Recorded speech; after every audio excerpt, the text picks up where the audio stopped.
Hello everyone. तो कैसे हैं आप सब? All good. आई होप सब कुछ बहुत बहुत बहुत अच्छा चल रहा होगा। फर्स्ट ऑफ ऑल, कुछ भी स्टार्ट करने से पहले a big thank you. Thank you क्यों? क्योंकि आपने अपने अमित भाई को चूज किया। आपने फास्ट एजुकेशन को चूज किया। आपकी सीए इंटरमीडिएट की इतनी इंटरेस्टिंग जर्नी का एक प्यारा सा पार्ट बनने के लिए। So thank you so much. अच्छा, एक बात पता है, कोई भी चीज या कोई भी जर्नी स्टार्ट करने से पहले ना हम हमेशा अज्यूम करते हैं कि कुछ चीजें हमें पता होनी चाहिए। कौन कौन सी चीजें? सबसे पहली चीज है कि यार मेरे को जाना कहाँ है, मेरी फाइनल डेस्टिनेशन क्या है। सेकंड, यार मेरे साथ इस जर्नी में होने कौन वाला है। मेरी जो इतनी इंटरेस्टिंग जर्नी होगी, क्या मुझे अकेले तय करनी है कि कोई दोस्त, कोई अपनी हेल्प करने के लिए होने वाला है। और फाइनली थर्ड चीज, कि मेरे को इस इंटायर जर्नी में क्या क्या चीजें मिलने वाली हैं, क्या क्या सीखूंगा, क्या क्या नई चीजें देखने को मिलेंगी, क्या उतार चढ़ाव होने वाले और कैसे ये जर्नी आगे बढ़ने वाली है। तो ये तीन चीजें बहुत ज्यादा इंपॉर्टेंट होती है। आपकी सीए की जर्नी भी कुछ इन्हीं तीन सिचुएशंस पे बेस्ड है। बताओ कैसे? चलिए देखते हैं।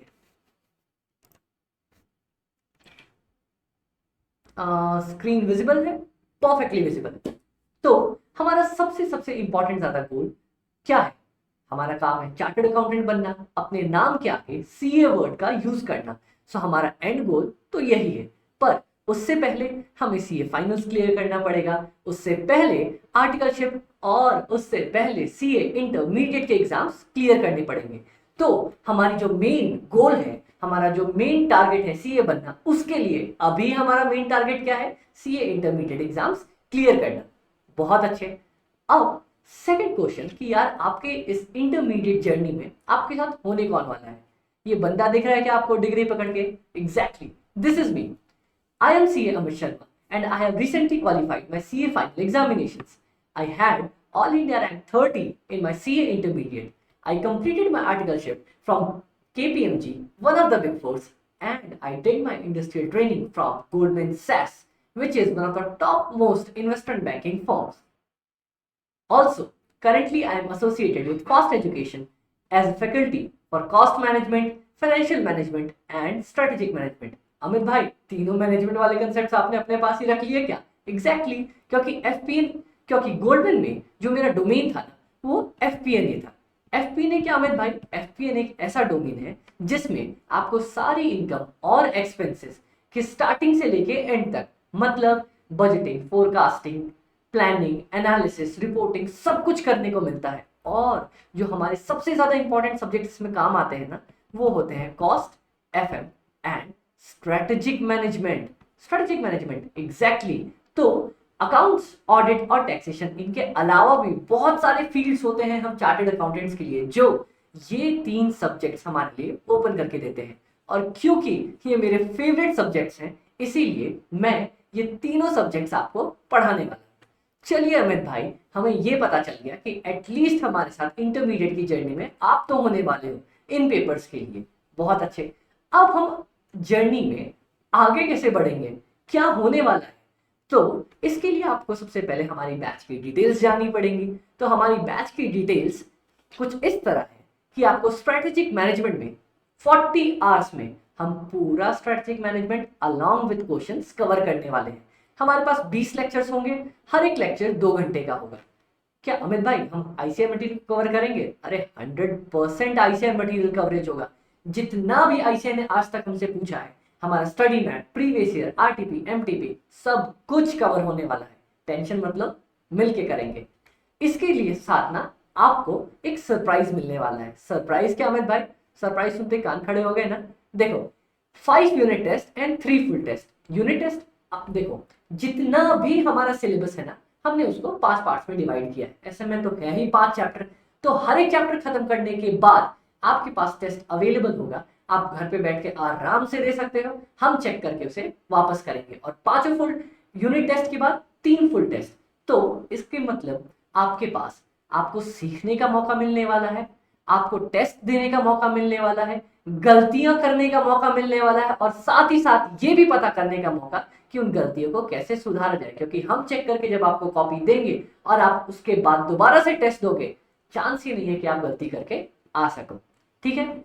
अब अमित भाई ये तो बता दो हमें मटेरियल्स क्या क्या मिलेंगे। एक आपको सबसे पहले इंपॉर्टेंट मिलने वाली है कंसेप्ट बुक। स्ट्रेटेजिक मैनेजमेंट की। अमित भाई ये हाईलाइटिंग क्या लिखा है आपने? हम जो भी पढ़ेंगे ना, लेट्स से पूरी हमारे पास कंसेप्ट बुक है जो कि अराउंड 120 से 130 पेजेस में है, तो क्या अमित भाई हमें पूरा याद करना पड़ेगा कि एग्जाम्स में? नहीं। जब भी हम क्लास में पढ़ाई करेंगे ना, जो इंपॉर्टेंट पार्ट्स हमारे पास एग्जाम्स के लिए है, हम उसे साथ साथ हाईलाइट करते चलेंगे ताकि नेक्स्ट रिविजन्स में हमारे पास एकदम कंसेप्ट वाइज क्रिप्स नोट बन के तैयार हो जाए, जिसके बाद हमें कभी भी ये टेंशन ना लेनी पड़ेगी यार इतनी मोटी बुक अपने को रिवाइज करनी पड़ेगी, तो एकदम स्मॉल नोट्स अपने हाथों हाथ बन जाएंगे। इसके बाद आपको at the end of the batch मिलेगा ready to go question bank और MCQ book. Ready to go question bank, हाँ, क्योंकि एक बार ही अपन ने सारी कंसेप्ट बुक पढ़ ली, हाईलाइटिंग कर ली, रिवाइज कर लिया, now you are ready to go and solve each and every question जो आईसीआई ने आज तक आपसे पूछे हैं, एंड आई कैन बेट कि आप सारे के सारे क्वेश्चन सॉल्व कर सकते हो, और अलॉन्ग विद एमसीक्यू बुक, क्योंकि आपको तो पता है आईसीआई ने अब सारे सब्जेक्ट्स में एमसीक्यू लॉन्च कर दिए हैं, तो बस टेंशन क्यों है, एमसीक्यू बुक भी आपको मिल जाएगी, वो भी सॉल्व करो और फटाफट से बहुत मस्त नंबर लेके आओ। सो ये हमारे पास हमारी पूरी इंटायर बैच की डिटेल्स हैं, जिसमें आपको ये पता चल गया कि हम कैसे प्रोसीड करने वाले हैं, कितने लेक्चर्स होंगे, क्या क्या मटेरियल्स मिलने वाले हैं, और अमित भाई सब तो बता दिया आपने, एक सबसे इंपॉर्टेंट चीज भूल गए। क्या? अमित भाई हम आपके साथ तो बैठे नहीं है, तो हम डाउट्स पूछेंगे कैसे? अरे ये देखो ना, यहाँ पे ये दिख रहा है आपको हमारा टेलीग्राम चैनल और YouTube channel, fast cost FM by AB, same name Telegram पे, सेम नेम यूट्यूब पे। आप दोनों को फटाफट से सब्सक्राइब करोगे, क्यों? क्योंकि कोई भी वीडियोस सब्जेक्ट से रिलेटेड हमारे यूट्यूब पे अपलोड होंगी, और उसकी डिटेल्स और आपकी क्वेरीज आप आराम से टेलीग्राम पे पूछ सकते हो। तो ये दोनों आप फटाफट से जाके सब्सक्राइब करने वाले हो खुद भी, और एक एक अपने दोस्तों से भी करवाना, ताकि उनको भी पता चले कि यार अमित भाई आया है ना बहुत बढ़िया सी कंसेप्ट्स लेके अच्छे से पढ़ाने के लिए अपने को। उसके अलावा आप चाहो तो मेरा इंस्टा भी सब्सक्राइब कर सकते हो, मतलब फॉलो कर सकते हो मेरे को, मैं पक्का आपको फॉलो बैक करूंगा। और ये मेरा व्हाट्सएप का पर्सनल नंबर, जिसमें आपको अगर कोई भी ऐसी बहुत ज्यादा इंपॉर्टेंट डाउट हो जो अभी के अभी सॉल्व करवानी हो, तो आप मेरे को तुरंत यहाँ पे पिंग कर सकते हो। मैं ट्राई करूंगा जितनी जल्दी आपको रिप्लाई दे सकूं। प्लीज कॉल करना अवॉइड करना, क्योंकि हो सकता है कि यार कॉल मिस हो जाए, और इतनी सारी कॉल्स आएंगी तो टाइम का इश्यू है ना। तो हम मिलके डिस्कस कर सकते हैं, पर अगर कॉल पे कभी भी कुछ बात करनी हो तो अपन पहले डिस्कस कर लेंगे, उसके बाद आराम से कॉल पे अपन एनालाइज कर सकते हैं कोई भी प्रॉब्लम्स किसी भी चीज से रिलेटेड, चाहे आपको इन तीनों पेपर से रिलेटेड हो, चाहे आपको फर्स्ट ग्रुप से रिलेटेड या सेकंड ग्रुप से रिलेटेड, या अमित भाई पढ़ाई नहीं हो पा रही, अमित भाई टेंशन हो रही है, अमित भाई दोनों ग्रुप की प्रिपेयर कर रहे हैं, सिंगल ग्रुप की, कोई भी प्रॉब्लम हो, आपका अमित भाई आपके साथ है। ठीक है गाइस, बिल्कुल भी टेंशन नहीं लेनी, क्योंकि अब हम साथ में मिलके बहुत अच्छे से सब कुछ बहुत प्यारे तरीके से प्रिपेयर करने वाले हैं। अच्छा पता है अभी आप क्या करोगे? फटाफट से आप मेरे को टेलीग्राम पे पिंग करने वाले हो कि अमित भाई मैं मिस्टर एक्स वाई जेड आपकी क्लासेस अभी यूट्यूब पे देख रहा हूं या फिर गूगल ड्राइव पे देख रहा हूं, और मेरा टारगेट ये है कि मुझे एटलीस्ट इतने मार्क्स चाहिए। फिर मैं आपको बताऊंगा कि आपने सही एनालाइज किया है या गलत, और हम कैसे इस टारगेट को और बढ़ा सकते हैं। तो फटाफट से जिसने अभी ये लेक्चर्स देखे हैं, प्लीज फटाफट से जाओ और मेरे को पिंग करो, ताकि आपका और मेरा रिश्ता बन जाए, और हम उसके बाद आगे अच्छे से पूरे सब्जेक्ट्स को कवर कर सकें। चलिए गाइस, तो ये तो हमें पूरा पता चल गया। अब इसके बाद हमें ये देखना है कि यार आईसीआई ने हमें क्या सिलेबस दिया है। एक बार सिलेबस एनालाइज करते हैं और उसके बाद स्टार्ट करते हैं हमारा फर्स्ट चैप्टर।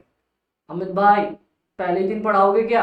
अच्छा एक चीज तो मैंने आपको बताई नहीं हमारी क्लास के बारे में, कि आप कभी भी मेरे को सर नाम से रेफर नहीं करोगे, कभी भी नहीं बोलोगे अमित सर ना, मैं तो आपसे छोटा हूं ना यार, मैं बहुत छोटा हूं, अभी स्वीट 16 एज चल रही है अपनी, तो आप मेरे को सर नहीं रेफर करोगे। आप मेरे को या तो अमित बोल सकते हो, या अमित भाई बोल सकते हो, अमित भैया बोल सकते हो, कुछ भी बोलो, बट सर नहीं।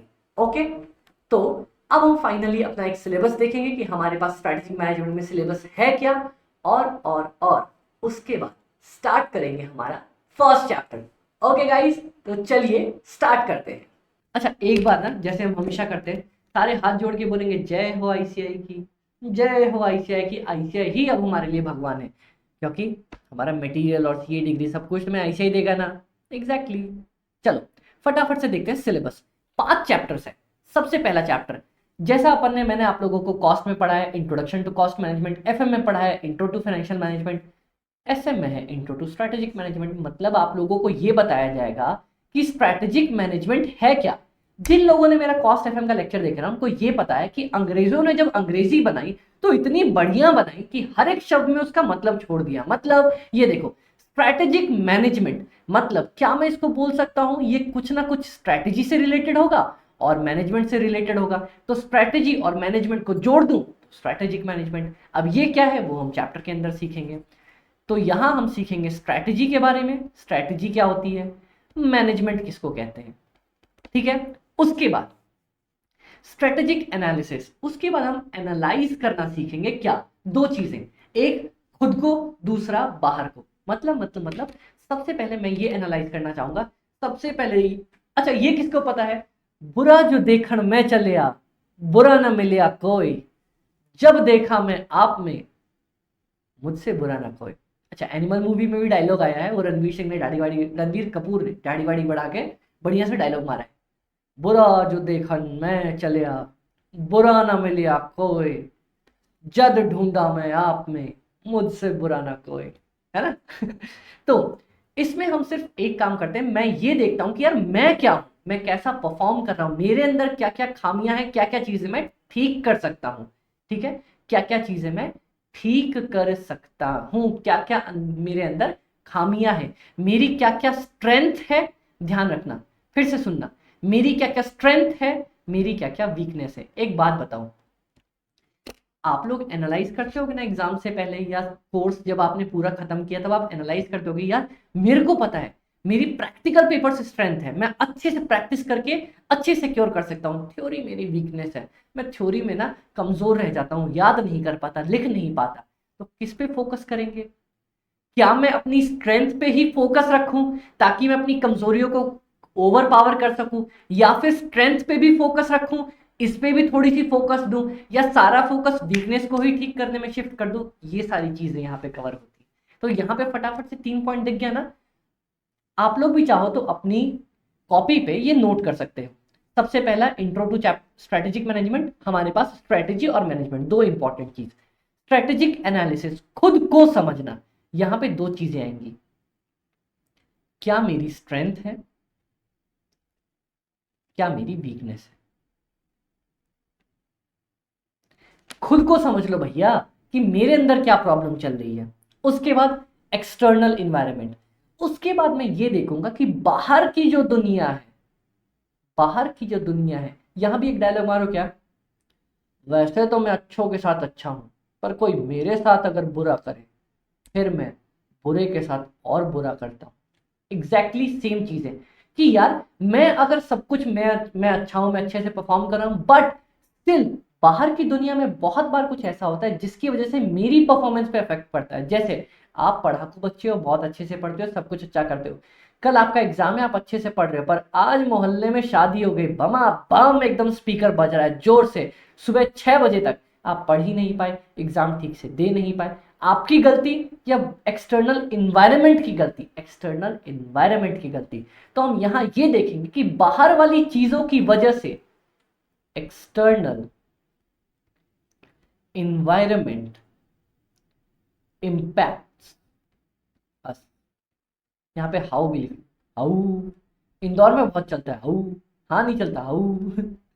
How external environment impacts us, external environment हमें कैसे इंपैक्ट करती है, ठीक है, समझ में आया। चलिए लास्ट लास्ट लास्ट लास्ट 2 चीजें, स्ट्रेटेजिक चॉइसेस।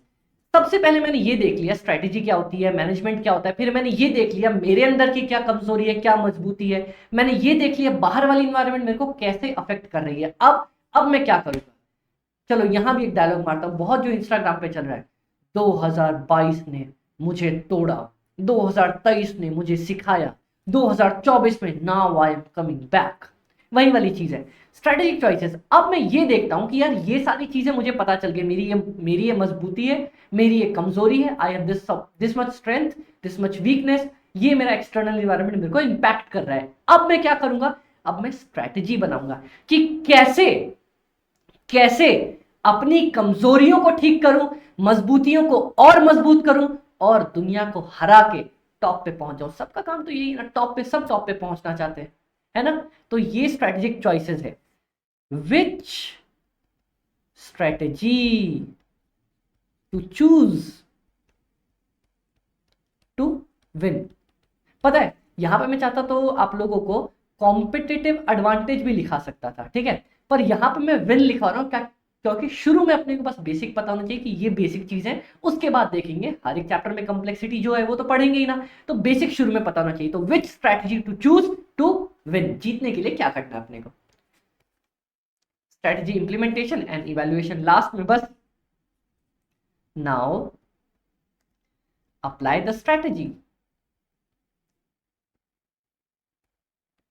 एंड क्या मैं स्ट्रैटेजी लगा के छोड़ दूं, ठीक है, मुझे ये लग रहा है कि मैं इस स्ट्रैटेजी से जीतूंगा, तो अब मैं क्या करूं, स्ट्रैटेजी इंप्लीमेंट कर दूं और उसके बाद भग जाता हूं, सो जाता हूं चद्दर ओढ़ के। अरे नहीं, जो सोएगा वो खोएगा, जो जागेगा वो पाएगा, ठीक है। तो अपने को स्ट्रैटेजी लगाने के बाद बार बार चेक करते रहना है, इवैल्यूएट करना है, इवैल्यूएट, चेक। क्या चेक कर, चेक कर मुंडे दी तू रेंज चेक कर, चेक कर। अरे ये नहीं, चेक ये करना है अपने को कि जो मैंने स्ट्रैटेजी लगाई है उससे मेरे को मेरे डिजायर्ड गोल्स मिल रहे हैं या नहीं मिल रहे हैं। मतलब मैं जीतना चाह रहा हूं, मैंने स्ट्रैटेजी लगाई, पता चला और लुटिया डूब गई अपनी, और मैं नीचे ही जाता चला जा रहा हूं, तो उस स्ट्रैटेजी को हटाओ, फटाफट से नई वाली स्ट्रैटेजी लगाओ। इसीलिए इस वाले चैप्टर में हम सीखेंगे कौन सी स्ट्रैटेजी जो हमने चूज करी थी उसको लगाऊं और उसके बाद उसको मॉनिटर करता रहूं, चेक करता रहूं, इवेल्युएट करता रहूं। क्यों? ताकि देखूं कि यार जो मैंने चीज सोची थी वो मैं अचीव कर पा रहा हूं या नहीं कर पा रहा हूं, ठीक है। तो ये हमारे पूरा सिलेबस 5 पार्ट्स का अमित भाई ने इतने छोटे तरीके से समझा दिया। तो अमित भाई इतना ही छोटा सिलेबस है क्या? हाँ, बस इतना ही छोटा सिलेबस है, इसके बाद कुछ दिख रहा है क्या अपने को? इसके बाद कुछ भी नहीं दिख रहा है। तो इस तरह से हमारा ये पूरा पार्ट यहां तक आके खत्म होता है। और अब हम क्या करेंगे, एक काम करते हैं, इनको नोट कर लेते हैं फटाफट से एक फेयर कॉपी में। तो चलिए दोस्तों फटाफट से लिखते हैं जो हमने अभी सीखा है, ठीक है। आइए, मैं चाहता हूं आप लोग एक फ्रेश कॉपी बना के रखो, पतली सी ही रखना, ज्यादा मोटी अपने को रिक्वायर्ड नहीं है, क्योंकि वहां पे पता है ऐसे जो कुछ पॉइंट्स है जो हमें पूरी एसएम को एक साथ लिंक करेंगे ना, मैं वो लिखवाऊंगा, सिर्फ वो लिखेंगे। चाहे तो आप 40-50 पेज की पतली सी ही कॉपी रखो, मेरे को कोई प्रॉब्लम नहीं है, उतने में ही हमारा पार्ट कवर होगा।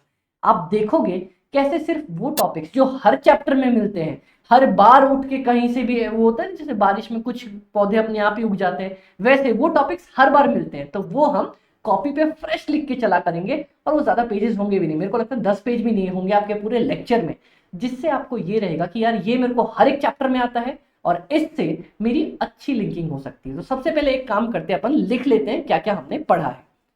आइए फटाफट से, फर्स्ट पार्ट हमने पढ़ा यहां पे इंट्रो टू स्ट्रेटेजिक मैनेजमेंट।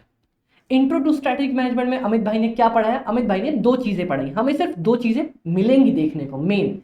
क्या? स्ट्रेटेजी किसे कहते हैं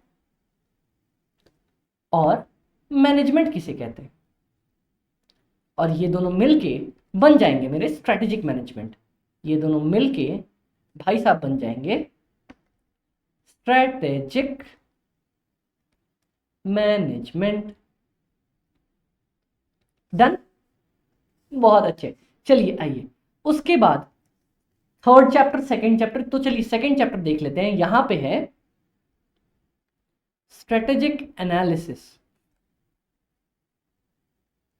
पर उससे पहले ना मैं आपको लाना चाहूंगा यहां पे थर्ड चैप्टर में, जो कि फिर से है स्ट्रेटेजिक एनालिसिस, लेकिन लेकिन लेकिन ये है मेरा रिलेटेड टू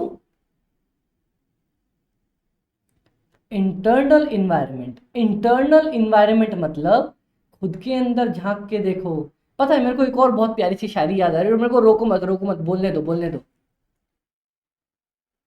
कबीरा यही गलती हर बार करता रहा, कबीरा यही गलती हर बार करता रहा, धूल चेहरे पे थी और वो आईना साफ करता रहा।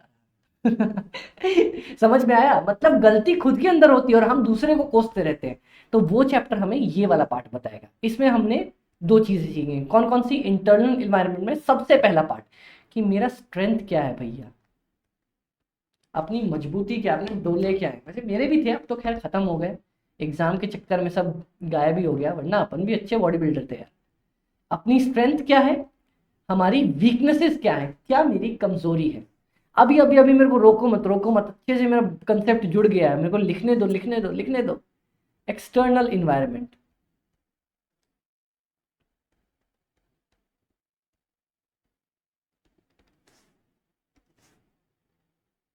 एक्सटर्नल इन्वायरमेंट में हमारे पास क्या आएगा? अब इंपॉर्टेंट चीज है, एक्सटर्नल इन्वायरमेंट में बाहर मिलेगा मुझे, एक्सटर्नल बाहर वाले जो लोग हैं उनकी वजह से मुझे क्या दिक्कत हो सकती है। पर कभी कभी क्या होता है ना, दिक्कतें नहीं अपॉर्चुनिटीज भी क्रिएट हो जाती हैं। तो जल्दी से पहले लिख लो लिख लो लिख लो लिख लो, मेरे को रोको मत रोको मत रोको मत। Threats, opportunities. है अमित भाई, ये क्या बोल गए? थ्रेट का तो समझ में आता है कि सामने वाले की वजह से अपने को दिक्कत हो सकती है, अपॉर्चुनिटीज कैसे होती है? बता दूं, एक तगड़ा एग्जांपल बता दूं? चलो, पता है ये भी मैं अपनी क्लास के एक आप लोगों को बताता हूं कि प्यारा सा पार्ट क्या होगा कि हम हर एक चीज में ना, मैं हर एक पॉइंट का आप लोगों को ऐसा एग्जाम्पल, ऐसा तोड़ लिखवा दूंगा ना कि जब हम याद कर रहे होंगे तो अपने को रटना कुछ नहीं पड़ेगा, क्योंकि वो एग्जाम्पल अगर हमने पढ़ लिया। और पता है मैं ऐसा नहीं करूंगा कि भतेरो एग्जाम्पल भर दिया आपको कि आप कंफ्यूज ही हो जाए। हम एक ही एग्जाम्पल पकड़ के चलेंगे, उसी को इलेबोरेट करते हुए, खींचते हुए पूरा चैप्टर खत्म कर लेंगे। दिखाऊं, यहां वाला एग्जाम्पल उठाऊं? ठीक है, ये है अपना प्यारा सा भारत देश मेरे, मेरी जान पे सदके, है ना? ये वाला पार्ट, मतलब इतनी अच्छी अपनी ड्राइंग नहीं है लेकिन ठीक है, ये अपने को थोड़ा थोड़ा थोड़ा थोड़ा भारत की तरह लग रहा है। ठीक है, यहाँ पे आता है नेपाल, यहाँ पे पाकिस्तान, और यहाँ पे चाइना भी आ जाता है। कुछ लोगों ने चाइना में ना क्या किया, चमगादड़ खा लिया, और उसकी वजह से क्या हुआ वो फिर पूरी दुनिया ने देखा। अब देखो, सबसे पहली चीज एग्जाम्पल लेते हैं अपन यहाँ पे, किसका? कोविड 19 का। क्योंकि कोविड 19 हो गया ना, बाहर किसी ने चमगादड़ उमगादड़ खा लिया, सब कुछ खत्म हो गया, तो उससे थ्रेट्स क्या आई?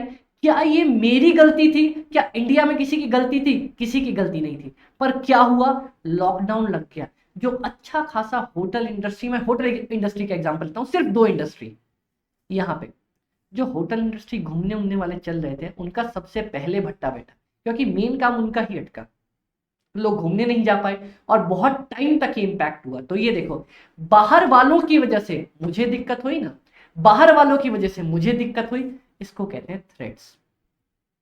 अब अमित भाई अपॉर्चुनिटी बोले तो सब जानते हैं ना कौन आने वाला है, अब बता दूं अपॉर्चुनिटीज में?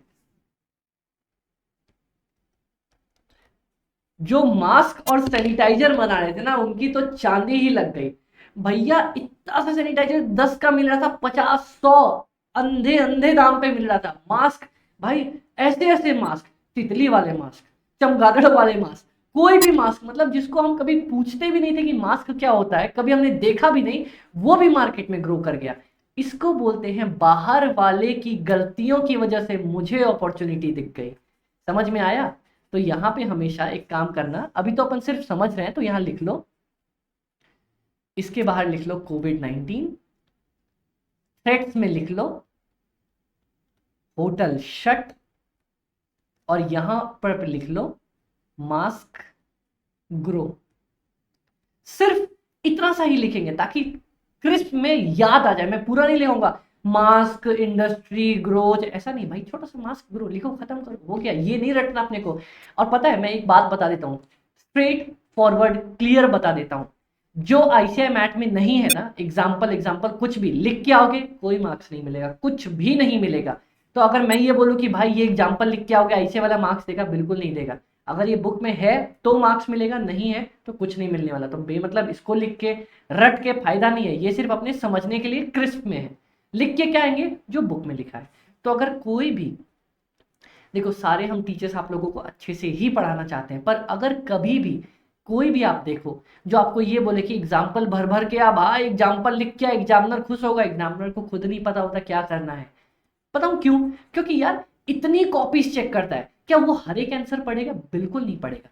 सबसे पहले ये इंपॉर्टेंट बात समझना, एग्जामिनर ना मैं खुद भी जब बच्चों की टेस्ट की कॉपीज चेक करता हूँ, क्या मैं सबको डिटेल्ड में पढ़ने जाऊँ क्या? यार एक कॉपी चेक करने में कितना टाइम लग जाएगा। मैं सिर्फ ये देखता हूँ, इसीलिए मैं क्या करता हूँ, मैं नहीं मतलब सारे जो भी कॉपी चेक करते हैं कि यार जो सॉल्यूशन है मेरा उससे मैच कर रहा है क्या बंदा। अगर मैच कर रहा है तो मैं नंबर दूंगा, नहीं मैच कर रहा है तो मैं सबकी कॉपीज नहीं पढ़ सकता। This is the problem.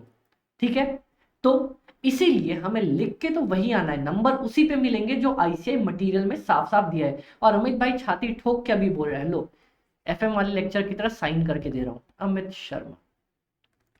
मैंने सारा मटेरियल आईसीआई का कॉपी किया हुआ है, आईसीआई ने जैसा दिया हमने वैसा का वैसा आपको प्रोवाइड करवा दिया।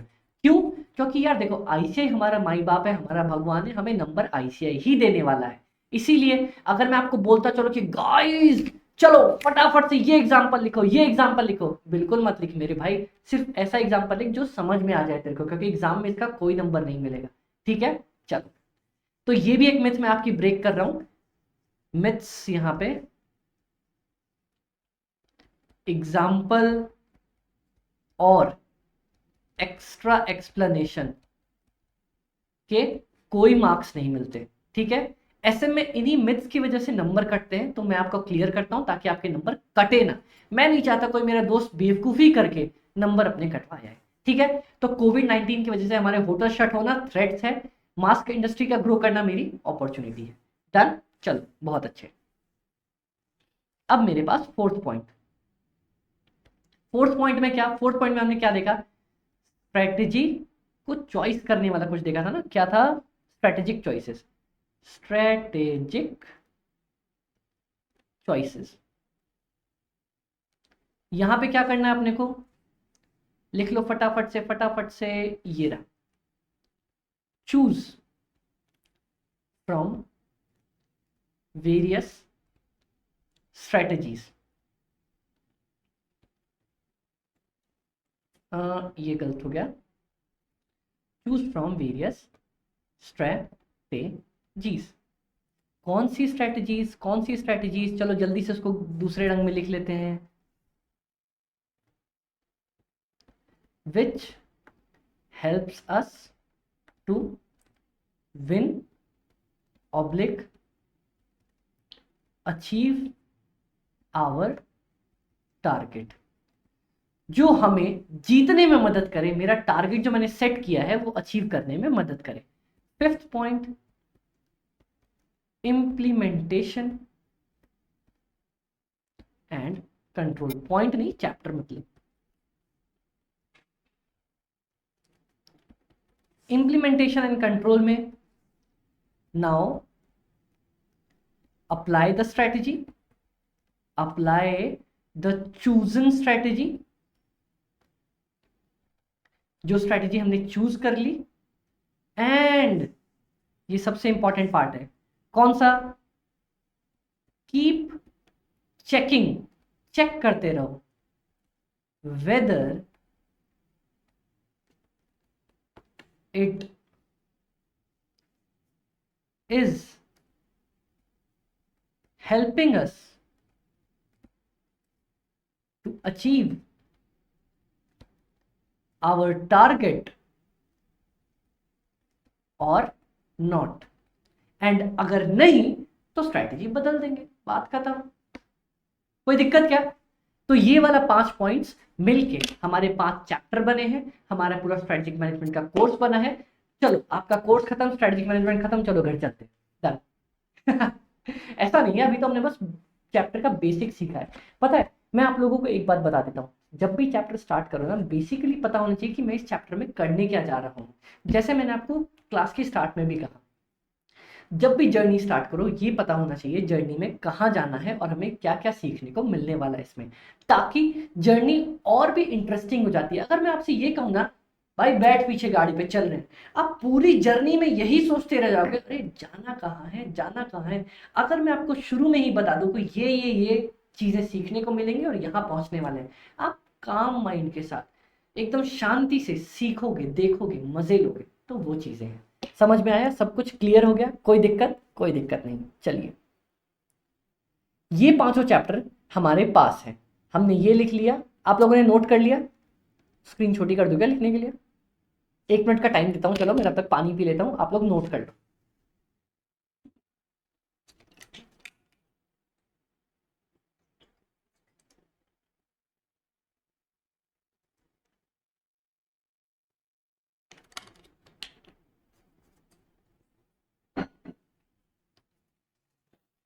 सो गाइस, अपना लिखना हो गया। हमने स्टार्टिंग में ये देख लिया है कि हमारा पूरा सब्जेक्ट क्या कवर कर रहा है, और अब हम जंप करेंगे अपने सबसे पहले चैप्टर, जिसका नाम है इंट्रोडक्शन टू स्ट्रेटेजिक मैनेजमेंट। तो हमें सारी डिटेल्स पता चल गई ना कि क्या कैसे वर्क करने वाला है। तो आइए अब हम शुभ शुरुआत करते हैं पहले चैप्टर की, जिसका नाम है इंट्रोडक्शन टू स्ट्रेटेजिक मैनेजमेंट। तो सारे बोलेंगे जय हो आईसीआई की। अब स्टार्ट करें, चलिए गाइस। हमारा पहला चैप्टर ये रहा आपकी कंप्यूटर स्क्रीन पर। टन टन टन। ओके, सो पता है गाइस, मैंने सबसे पहले आप लोगों को बोल दिया कि मैंने पूरा का पूरा स्टडी मैट ही कॉपी किया आप लोगों के लिए, पर समझाने का तरीका अलग होने वाला है, वे और प्रोसेस अलग होने वाली है। तो देखिए अपन कैसे। चलिए आइए, अगर मैं आपसे पूछूं, सब कुछ हाँ क्लियर है यहाँ पे, अगर मैं आपसे पूछूं कि स्ट्रेटेजिक मैनेजमेंट का मतलब क्या होता है, आप बहुत सारे जवाब मन में सोचने लग जाओगे, यार ये वो दिस दैट। पर हमारा पहला वाला कंसेप्ट जो हमने सबसे पहले सीखा कि अंग्रेजों ने जब अंग्रेजी बनाई तो ऐसी बनाई कि हर एक शब्द में उसका मतलब छोड़ दिया। ठीक है, तो स्ट्रेटेजिक मैनेजमेंट हमारा दो चीजों से मिलकर बना है। स्ट्रेटेजिक मैनेजमेंट कौन सी दो चीजों से मिलकर बना है? एक है मेरी स्ट्रेटेजी, एक है मेरा मैनेजमेंट। तो आज हम इन्हीं दो बड़े बड़े और प्यारे से मतलब का शब्दों का मतलब सीखेंगे, इनको जोड़ के स्ट्रेटेजिक मैनेजमेंट बना देंगे, खत्म, टेंशन ही नहीं लेना। ठीक है, तो हमारा सबसे पहला टास्क, अगर आप देखोगे ना यहां पे अपने नोट्स में ऊपर मीनिंग ऑफ स्ट्रेटेजिक मैनेजमेंट है, लेकिन हमें पहला स्टार्ट करना है कंसेप्ट ऑफ स्ट्रेटेजी। और जो मैंने हाईलाइटिंग की बात कही थी ना, ये देखो हाईलाइट करके हमने रखा हुआ है आपके लिए, टेंशन मत लो। आपका अमित भाई है ना आपके साथ, पूरा सीए इंटर ग्रुप 2 क्लियर करवाने की जिम्मेदारी फास्ट एजुकेशन की है। हम साथ में आपको सब कुछ दे रहे हैं, सब कुछ प्रोवाइड करवाएंगे, बिल्कुल टेंशन मत लेना। आपका अमित भाई फास्ट एजुकेशन हमेशा आपके साथ है। चलिए, थोड़ा मोड़ा नाम लेना पड़ता है ना यार अपना, आप भूल जाओगे वरना किसके साथ पढ़ रहे हो, अमित भाई के साथ पढ़ रहे हो। ठीक है, चलो कंसेप्ट ऑफ स्ट्रैटेजी की बात करते हैं कि स्ट्रैटेजी है क्या। अगर कोई मेरे को बताएगा कि स्ट्रैटेजी क्या है, आप सीधा सीधा पता है मेरे को क्या बोलोगे? अमित भाई स्ट्रैटेजी मतलब यार बचपन से बोलते हैं। देखो स्ट्रैटेजिक मैनेजमेंट में ना हर एक चीज आप बचपन से बोलते हुए ही आए होंगे। अमित भाई को सिर्फ आपको कंसेप्ट जोड़ के रखना है, जोड़ के दिखाना है कि यार ये देखो आप बोलते हुए आ रहे थे, बस मतलब ये है उसका। ठीक है, स्ट्रैटेजी सबसे पहले की स्ट्रैटेजी क्या होती है। स्ट्रैटेजी आप लोगों ने सोचा होगा यार प्लान जो अपन बनाते हैं उसी को तो स्ट्रैटेजी बोलते हैं ना। लेकिन एक चीज समझिए, प्लान और स्ट्रैटेजी में थोड़ा सा एकदम हल्का सा नमक बराबर का फर्क है। पता है कैसे?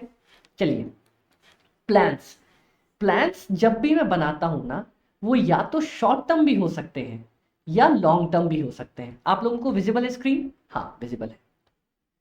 प्लान्स जब मैं बनाता हूं ना, प्लान्स प्लान्स का मेरा कोई एक फिक्स्ड गोल नहीं होता है कि यार ये है वो है, मैं कुछ भी रैंडमली प्लानिंग कर लेता हूं। यार ठीक है चलो ना आज प्लान बनाते हैं कहीं घूमने चलने का, मेरे को ऐसा फिक्स्ड गोल नहीं है, मैं ऐसे ही सोच रहा हूं।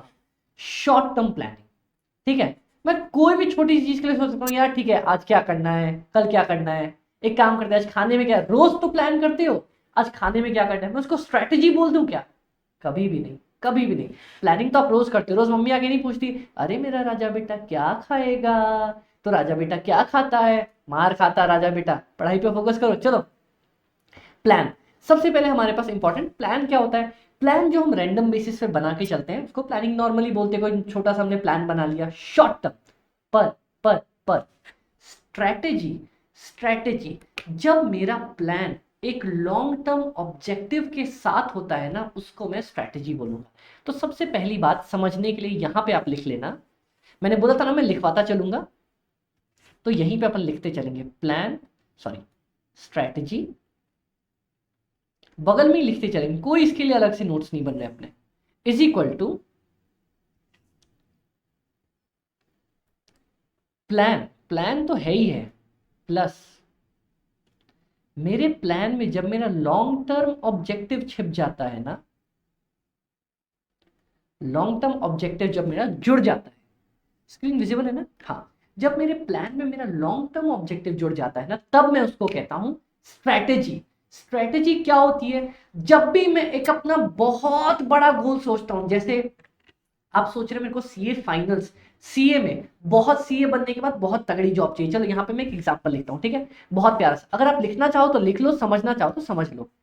आपका प्लान है, plan is equal to CA के बाद 30 लाख की जॉब, ठीक है, ये हमारा प्लान है।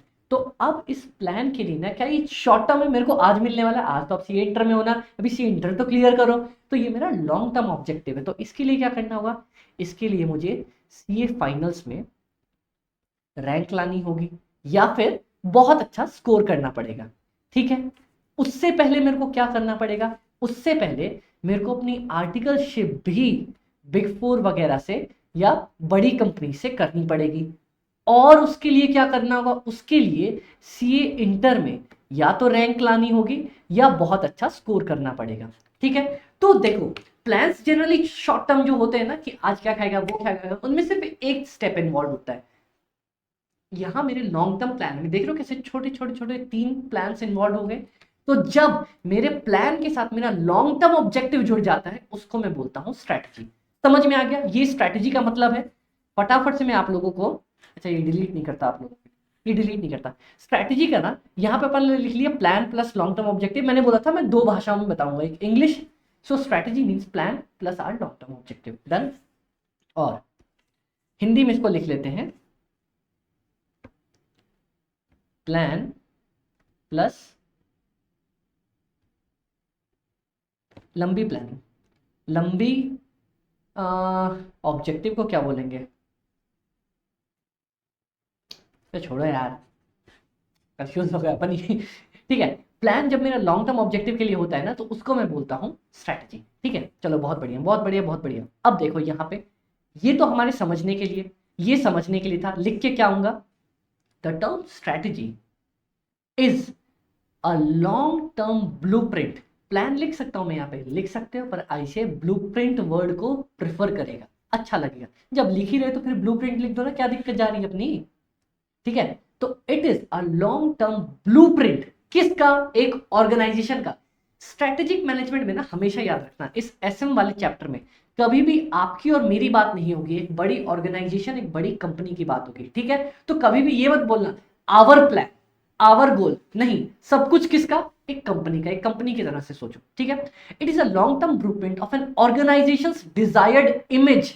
मतलब मैं क्या चाहता हूं, लास्ट में क्या चाहता हूं? एक बड़ा 30 लाख का पैकेज लेना, ये मेरा लॉन्ग टर्म प्लान है। तो ऑर्गेनाइजेशंस डिजायर्ड इमेज, क्या मेरे को चाहिए? डायरेक्शन एंड डेस्टिनेशन, कैसे मैं वहां तक पहुंचूंगा और मेरी डेस्टिनेशन क्या होने वाली है। तो जल्दी से एक बार मेरे साथ बोलेंगे, प्लान क्या हुआ, स्ट्रैटेजी क्या हुई? सबसे पहला, it is a long term plan, plan with a long term objective. और लिख के क्या होगा मैं? It is a long term blueprint, long range या फिर लॉन्ग टर्म ब्लूप्रिंट, किसका? ऑर्गेनाइजेशन का। ऑर्गेनाइजेशन का क्या? डिजायर्ड इमेज, डायरेक्शन और डेस्टिनेशन, की मतलब कहां जाना चाहता है, इमेज, डायरेक्शन और डेस्टिनेशन, की मैं क्या जाना चाहता हूं, क्या बनना चाहता हूं, कैसे जाना है। इस चीज के लिए जो लॉन्ग टर्म प्लान मैं बनाऊंगा उसको बोलेंगे स्ट्रैटेजी। समझ में है? समझ में है? बहुत अच्छे। That is what it wants to be, मैं क्या बनना चाहता हूं, what it wants to do, मैं क्या करना चाहता हूं, and how it wants to do things, मतलब मैं कैसे करना चाह रहा हूं। इन शॉर्ट, मैं क्या बनना चाह रहा हूं या क्या अचीव करना चाह रहा हूं, उसके लिए जो मैं प्लान बनाता हूं उसको बोलते हैं लॉन्ग टर्म प्लान को स्ट्रैटेजी। डन, बहुत अच्छे। उसके बाद 2 हमारे भैया हैं, एक आइगोर भैया और एक विलियम भैया। इन्होंने डायलॉग दिया है, स्ट्रैटेजी का नाम दिया है, नहीं पूछेगा, लेकिन फिर भी एक बारी पढ़ लेते हैं, क्योंकि अगर मान लो ऑब्जेक्टिव में कभी पूछ लेगा कि ये वाला नाम किसने दिया था, चांसेस कम है, पर पढ़ लेते हैं। आइगोर भैया बोलते हैं, the common thread among the organization's objective and product markets that defines the essential nature of the business that the organization has or plan to be in future। मतलब मेन गोल वही है लंबा चौड़ा, किसने क्या प्लान किया है ना वो अचीव करने के लिए जो मैं प्लान बनाता हूं उसको कहते हैं स्ट्रैटेजी। विलियम भैया ने छोटा सा दिया है, यूनिफाइड कॉम्प्रिहेंसिव इंटीग्रेटेड प्लान, इसने भी प्लान ही बोला ना, design to assure that basic objectives of the enterprise are achieved, मतलब ऐसा प्लान जिससे मैं श्योर हो जाऊं कि मेरी बेसिक जो ऑब्जेक्टिव्स है ना, ऑब्जेक्टिव्स किसी का भी क्या होता है, जीतना, गोल अचीव करना, वो मेरा अचीव हो जाए, बात खत्म, बस डन, इतना ही।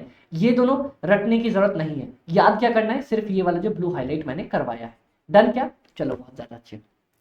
एक बार फटाफट से बता दो स्ट्रैटेजी किसको बोलते हैं। अमित भाई ने बताया स्ट्रैटेजी मतलब एक प्लान जिसमें मेरा लॉन्ग टर्म ऑब्जेक्टिव जुड़ा हो। आईसीआई ने क्या बोला, it is a long term blueprint of an organisation का इमेज, डायरेक्शन और डेस्टिनेशन, कि what it wants to become, what it wants to achieve, how it want things to be done, मतलब मैं क्या चाहता हूं कि क्या हो जाना चाहिए आगे।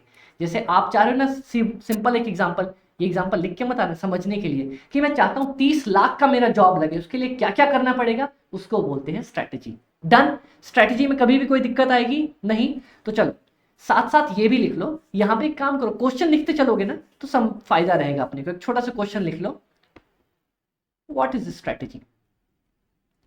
ट्राई करना, एक काम करना, ट्राई करना इसका आंसर लिखने का। चलो मान लो अगर मैंने आपसे पूछा है 2 नंबर के लिए कि व्हाट इज स्ट्रैटेजी, इसका आंसर कैसे लिखोगे, लिख के ना मेरे को फटाफट या तो व्हाट्सएप करो, टेलीग्राम पे भेजो। आप लोगों के पास मेरा नंबर है ही, सारी डिटेल्स है ही, स्ट्रैटेजी का मतलब क्या है ये लिख के आप लोग आंसर अपने हाथ से, या फिर एक काम करो चाहो तो रिकॉर्ड करके भी भेज दो, मैं समझ जाऊंगा। रिकॉर्डिंग या लिख के भेजो कि स्ट्रैटेजी का मतलब क्या है, ठीक है। कहां पे, व्हाट्सएप या टेलीग्राम पे। व्हाट्सएप पे मेरा नंबर है 7903479393, और टेलीग्राम पे हमारा चैनल है fast fast cost FM by AB।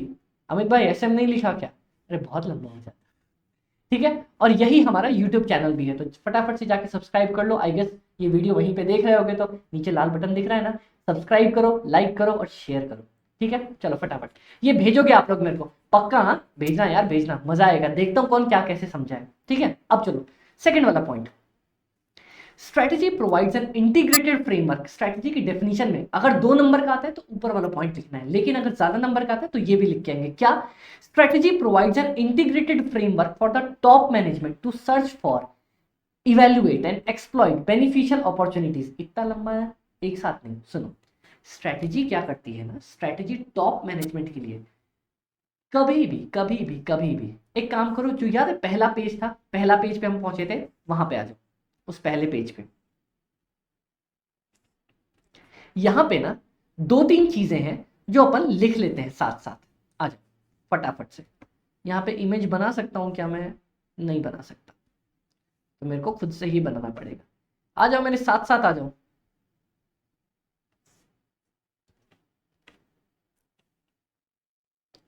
ये कॉमन वाले पेज पे लिख रहे हैं हम लोग, ठीक है, याद रखना।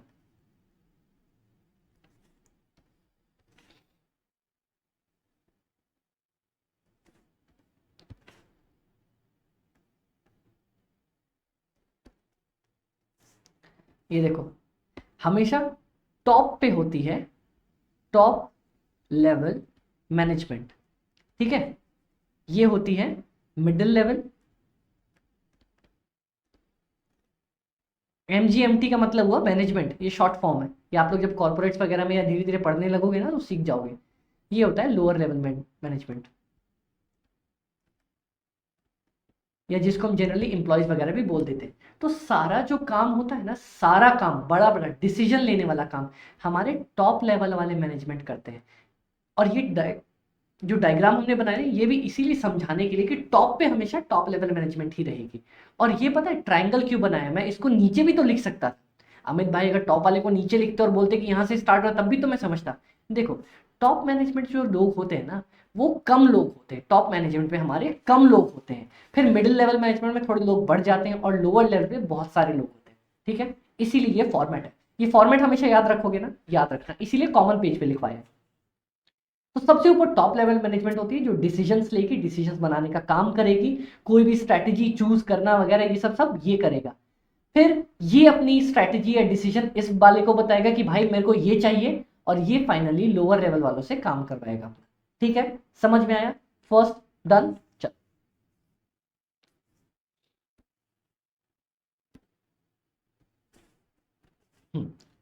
तो strategy provides an integrated framework for the top management to search for, मतलब स्ट्रैटेजी एक फ्रेमवर्क दे देती है, मतलब एक मेरे को स्ट्रक्चर प्रोवाइड कर देती है। स्ट्रक्चर बोले तो मतलब कि बोलते हैं ना कि अगर किसी चीज का ढांचा, इसको बोलते हैं एक ढांचा ऐसा कुछ बना के दे देती है। मान लो ये बक्सा बना के दे दिया, किस चीज के लिए? To search for, evaluate and exploit beneficial opportunities. मतलब ये मेरे को ऐसा मैदान, कहते हैं ना मैदान तैयार हो गया है, एक ऐसा मैदान तैयार कर देती है कि जितनी भी अच्छी आने वाली अपॉर्चुनिटीज है ना, जितना भी ऐसा ऐसा सिचुएशन है जहां पर मुझे फायदा हो सकता है, वो टॉप मैनेजमेंट ढूंढ सकता है। To perceive and meet potential threats, मैंने बताया था ना, एक्सटर्नल इन्वायरमेंट की वजह से हमें एक तो अपॉर्चुनिटीज क्रिएट हो सकती है, ठीक है। दूसरा दूसरा क्या हो सकता है, हमारे लिए थ्रेट्स क्रिएट हो सकते हैं, थ्रेट्स क्रिएट हो सकते हैं। तीसरा तीसरा क्या हो सकता है? तीसरा तीसरा कुछ नहीं, तीसरा है अपनी स्ट्रेंथ और वीकनेसेस। ये कोई डायग्राम नहीं है, मैंने ऐसे ही आप लोगों को लिख दिया, मेरे को ऐसा अच्छा लग रहा था, मैंने लिख दिया आप लोगों को, ठीक है। तो स्ट्रैटेजी क्या करती है? स्ट्रैटेजी मैनेजमेंट के लिए एक ऐसा ढांचा बना देती है, ऐसा बक्सा बना देती है, जिससे मैनेजमेंट पता कर सके क्या क्या अपॉर्चुनिटीज अवेलेबल है, क्या क्या थ्रेट्स है जिससे मेरे को बचना है, ठीक है। And make full use of the resources and strength, और मैं अपनी स्ट्रेंथ का अच्छे से यूज कर सकूं और अपनी वीकनेसेस को कम कर सकूं, and to offset the corporate weaknesses. वही दो चैप्टर उठ के आ गए ना वापस से, कि स्ट्रेंथ और वीकनेस, अपॉर्चुनिटी और द थ्रेट। चलो यहां पे फिर से कॉमन पेज पे आ जाओ, फटाफट से लिख लो, लिख लेते अपन। एक सबसे पहला लिख लो यहां पे स्ट्रेंथ,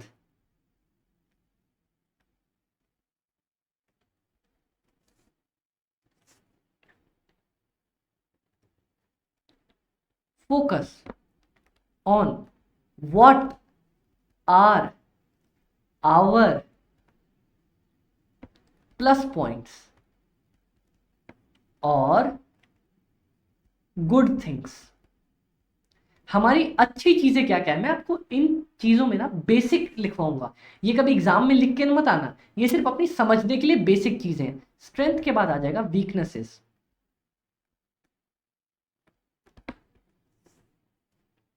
यहां पे find out what is my minus points and try to reduce it. अपने नेगेटिव पॉइंट्स को कम करने की कोशिश करूंगा ना मैं। फिर उसके बाद आता है अपॉर्चुनिटीज, मतलब दीज आर गुड अपॉर्चुनिटीज, बोले तो डील्स अवेलेबल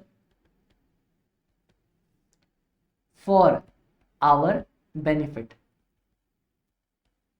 और उसके बाद थ्रेट्स का मतलब problems for us which are created due to external environment। External environment की वजह से जो हमारे लिए प्रॉब्लम खड़ी हो गई उसको हम थ्रेट्स बोलते हैं। समझ में आ गया? ये 4 पॉइंट्स हैं। तो यही हमने यहां पे पढ़ा था कि स्ट्रेटेजी हमारे लिए क्या करके देती है। स्ट्रेटेजी मैनेजमेंट को एक ऐसा फ्रेमवर्क प्रोवाइड करवा देती है जिससे मैं पता कर सकता हूँ मेरी अपॉर्चुनिटीज क्या क्या है, मेरे पास थ्रेट्स क्या क्या है, मेरी स्ट्रेंथ क्या क्या है ताकि मैं उसका और यूज कर सकूं, मेरी वीकनेस क्या क्या है ताकि मैं उसको कम कर सकूं। ठीक है, अब सबसे इंपॉर्टेंट पॉइंट सुनना, it is important to know that there is no substitute for sound, alert and responsible management. एक बात बताओ, अगर मैंने एक अच्छी स्ट्रेटेजी ला दी कि यार ये ये स्ट्रैटेजी यूज करोगे ना तो पक्का पक्का पक्का पक्का पास कर जाओगे, डन हो जाओगे। लेकिन क्या क्या क्या वो स्ट्रैटेजी से, सिर्फ वो स्ट्रैटेजी यूज करके ही हम पास हो सकते हैं क्या? नहीं, कभी भी नहीं। मेरी बात सुनो, एक स्ट्रैटेजी जो होती है ना उसको इंप्लीमेंट करने के लिए एक मैनेजमेंट भी तो चाहिए ना, लोग चाहिए जो उस स्ट्रैटेजी को इंप्लीमेंट करेंगे, तब तो जाके जीतेंगे ना अपन। जैसे गेम देखो, क्रिकेट का गेम याद है, धोनी याद है अपने को, सब याद है, चलो बहुत अच्छे। माइंडसेट, धोनी का माइंडसेट तो है, ठीक है, सबको पता है कि गेम खेला कैसे जाता है, जीता कैसे जाता है, आइडिया भी पता है। पर इंप्लीमेंट करने के लिए एक लीडर भी तो होना चाहिए ना जो इंप्लीमेंट कर सके, ताकि हम उस स्ट्रैटेजी को इंप्लीमेंट करने के बाद जीत सके। तो ये चीज याद रखना, स्ट्रैटेजी का मतलब ये कभी भी नहीं है कि वो मैनेजमेंट की हमें रिक्वायरमेंट नहीं है। It is important to that strategy is no substitute. Strategy कभी भी मैनेजमेंट से ऊपर नहीं है। स्ट्रैटेजी के बाद हमें मैनेजमेंट चाहिए ही चाहिए। किस लिए चाहिए? ताकि मैं स्ट्रैटेजी को अच्छे से इंप्लीमेंट कर सकूं। तो ये वाला पॉइंट मेरा क्या बताएगा? ये वाला पॉइंट मेरा बताएगा, हमेशा से लिख लो जो अपना शॉर्ट फॉर्म है, strategy is less than the management. Management बड़ी है, स्ट्रैटेजी नहीं। अकल बड़ी या भैंस, वैसे ही स्ट्रैटेजी बड़ा है, मैनेजमेंट मैनेजमेंट हमेशा बड़ी है। It must be recognized that strategy can never be perfect, flawless and optional and optimal. Sorry, flawless and optimal.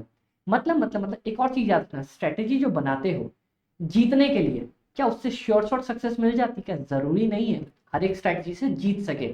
Strategy पढ़ा था ना अपने, लास्ट में क्या पढ़ा था? मैं स्ट्रेटेजी इंप्लीमेंट करूंगा, उसके बाद देखूंगा कि भाई सक्सेस मिल भी रही है कि नहीं मिल रही है। अगर नहीं मिल रही होगी तो मैं अपनी स्ट्रेटेजी बदलने की कोशिश करूंगा ना। हाँ, तो इससे ये पता चलता है कि स्ट्रैटेजी जरूरी नहीं है कि स्ट्रैटेजी परफेक्ट हो। स्ट्रैटेजी हमारी गलत भी हो सकती है, परफेक्ट नहीं भी हो सकती है, इम्परफेक्ट हो सकती है। तो जरूरी नहीं एकदम मस्त मक्खन स्ट्रैटेजी हो, स्ट्रैटेजी इम्परफेक्ट भी हो सकती है। तो बहुत लोग आपसे एमसीक्यू में ऐसे पूछ सकती है कि स्ट्रैटेजी हमेशा परफेक्ट ही होगी क्या? ना ना ना ना ना ना मुन्ना ना, स्ट्रैटेजी कभी भी परफेक्ट नहीं हो सकती, ठीक है। It is in the very nature of the strategy, strategy के नाम में ही, नेचर में ही है that it is flexible and pragmatic. Pragmatic मतलब practical ways of dealing a problem to take care of a sudden emergencies. मतलब strategy कभी भी परफेक्ट नहीं होती। स्ट्रैटेजी का नाम में मतलब ही छुपा हुआ है कि स्ट्रैटेजी को अपन को बार बार तोड़ना मरोड़ना पड़ेगा। अगर मान लो, चलो मैं एक एग्जांपल देता हूं, ठीक है। फॉर एग्जांपल, बहुत बहुत बहुत मैंने प्लान कर रखा था कि कल कोई त्योहार है, ठीक है, तो मैंने बहुत सारी मिठाइयाँ बनवा ली, बहुत सारी मिठाइयाँ बनवा ली कि मेरी दुकान, मिठाई की दुकान का नाम है, मैं बहुत सारी मिठाइयाँ बेच दूंगा, ठीक है। ये मैंने प्लान किया था, मेरी स्ट्रैटेजी थी कि बहुत सारी मिठाई बनवा लेते हैं, अच्छे दाम पे अपन निकाल देंगे, अपनी मिठाई बढ़िया है, ठीक है। क्या हुआ ना, बहुत बहुत बहुत बहुत ज्यादा बारिश हो गई और लोग घूमने निकले ही नहीं, त्योहार मनाया ही नहीं। हाँ, बहुत ज्यादा बारिश हो गई। फॉर एग्जाम्पल मान लो कोई गेट टुगेदर था, कोई गैदरिंग वैदरिंग थी, कुछ होने वाला था त्योहार ग्राउंड में, वो नहीं हो पाया बारिश की वजह से। तो अब मैं क्या करूंगा? एक तो लोग होंगे जो माथा पकड़ के बैठ जाएंगे कि यार अब तो अपना भंटा धार हो गया, अब तो अपनी सारी मिठाई डूब गई, खराब हो गई, क्या करूं? दूसरे तरह के लोग होंगे कि मेरी पहली स्ट्रैटेजी फेल हो गई तो दूसरी स्ट्रैटेजी लगाता हूँ। क्या? देखता हूँ आसपास कहीं शादी वगैरह हो रही है क्या, उनको मिठाई रिक्वायर्ड है क्या, थोड़े कम दाम में ही सही, लेकिन अपनी मिठाइयाँ निकाल देता हूँ। ये होती है स्ट्रैटेजी। स्ट्रैटेजी का मतलब जरूरी नहीं कि परफेक्ट ही हो, स्ट्रैटेजी ऊपर नीचे भी हो सकती है, क्योंकि अपन ने सबसे पहले वाले पार्ट में ही पढ़ा कि एक्सटर्नल इन्वायरमेंट की वजह से कुछ भी ऊपर नीचे हो सकता है। तो स्ट्रैटेजी को हमें तोड़ना मरोड़ना भी पड़ सकता है, ठीक है। समझ में आया? This is the very nature of the strategy कि ये फ्लेक्सिबल होती है और इसका काम ही होता है कि जो प्रैक्टिकल प्रॉब्लम आ गई ना, कौन सी प्रैक्टिकल प्रॉब्लम? बारिश हो गई, अब वो फंक्शन नहीं हो रहा, उससे डील करना। कैसे डील करना? मैं ढूंढता हूँ कि कोई शादी ब्याह तो नहीं हो रहा, अगर हो रहा है तो हाँ, वहां पे अपनी मिठाइयाँ भिजवा के काम खत्म करवा लेता हूँ। समझ में आया? तो स्ट्रैटेजी के बारे में अपन ने पूरा ऊपर से नीचे पढ़ा कि स्ट्रैटेजी का मतलब पढ़ा। स्ट्रैटेजी का मतलब क्या होता है? It is a long term blueprint organisation का, ठीक है, कि वो क्या करना चाहता है, of organisation image, destination and destination and, क्या है यहाँ पे? डेस्टिनेशन कहाँ गया कहाँ गया क्या गया? डेस्टिनेशन एंड डायरेक्शन, ये है हमारे पास, ठीक है, कि ये क्या करना चाहता है, क्या अचीव करना चाहता है, ठीक है, बहुत अच्छे। दूसरा, स्ट्रेटजी क्या करता है? स्ट्रेटजी के बारे में अगर कभी लंबा लंबा क्वेश्चन आएगा तो ये लिख के आएंगे। दूसरा, स्ट्रेटजी क्या करता है, एक फ्रेमवर्क प्रोवाइड करके दे देता है। कैसा फ्रेमवर्क, कि भाई आप अपनी अपॉर्चुनिटी का पता करो, थ्रेट्स से बचो, स्ट्रेंथ को और बढ़िया करो और वीकनेसेस को आइडेंटिफाई करके सॉल्व कर लो। Second point done. Third point ये कि स्ट्रैटेजी कभी भी स्ट्रैटेजी कभी भी परफेक्ट नहीं होती। It is flexible and deals with practical problem. ठीक है, बात खत्म। और चौथा पॉइंट फटाक से बता दो, strategy is never a substitute for management. बात खत्म। 5 नंबर में इतना लिख के आओगे, 5 में से 4.5 कोई भी नहीं रोकने वाला आपको देने से। ठीक है, समझ में आ गया? अगर पूछेगा कभी तो ये लिख के आएंगे। तो जल्दी से ना आप लोग मेरे को भेजोगे व्हाट इज स्ट्रैटेजी, 2 नंबर के लिए क्या लिखोगे, और 5 नंबर का आ गया तो क्या लिख के आओगे। डन, बहुत अच्छे। तो इस तरह से हमने स्ट्रैटेजी को पूरा खत्म किया। समझ में आया? चल, corporate strategies are formulated by top managers. ये मैंने आप लोगों के लिए एमसीक्यू के लिए लिखा कि स्ट्रैटेजी कौन बनाता है। मैंने सबसे पहले बताया, वो डायग्राम याद है, टॉप मैनेजर ऊपर वाले बनाते हैं और नीचे वाले पे थोप देते हैं। ये भी अपन पढ़ेंगे, ये भी आगे चैप्टर में बढ़िया से आएगा, लेकिन अभी समझ लो स्ट्रैटेजी बनाता कौन है, ऊपर वाले। ठीक है, चलती किसकी है, हे प्रभु, प्रभु की चलती है ना, आप चाहे कुछ भी कर लो, ऊपर वाले की ही चलनी है। अब ये सब समझने के बाद एक और स्ट्रैटेजी पे पॉइंट आते हैं कि स्ट्रैटेजी प्रोएक्टिव भी होती है, रिएक्टिव भी होती है। आ जाओ जल्दी से उस कॉमन वाले पेज पे। अमित भाई थोड़ा थोड़ा बोल के ना बहुत लिखवा रहे हो, गुस्सा आ रहा है? थोड़ा सा बस आज की क्लास में थोड़ा सा, इसके बाद नहीं, पक्का डर नहीं लिखवाऊंगा, पक्का नहीं लिखवाऊंगा। प्रोएक्टिव पक्का यार, पक्का नहीं लिखवाऊंगा, थोड़ा लिख लो ना, बात मानो ना यार। प्रोएक्टिव। अच्छा, इसको एक काम करता हूं, मैं 2-3 भाषा में बताने की कोशिश करता हूं। ठीक है, सबसे पहला इंग्लिश, कॉमन लैंग्वेज तो सबको समझ है। Proactive means taking action in advance और taking